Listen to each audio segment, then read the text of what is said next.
जगह होती है। फरमाया कि बादशाही बस ना ही तो गम है ना ही तो फिक्र है। और फरमाया उलाई कल नजीर सदकू, ये लोग सच्चे हैं, रब ऐलान करता है ना हम से।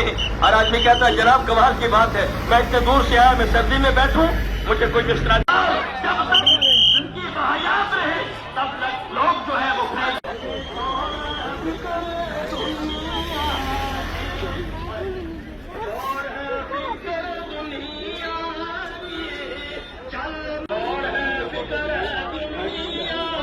वहाँ कुदरत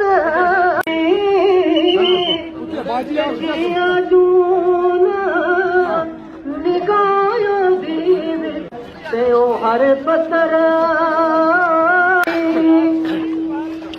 ते वाह करीमा ओए उम्मत दा वाली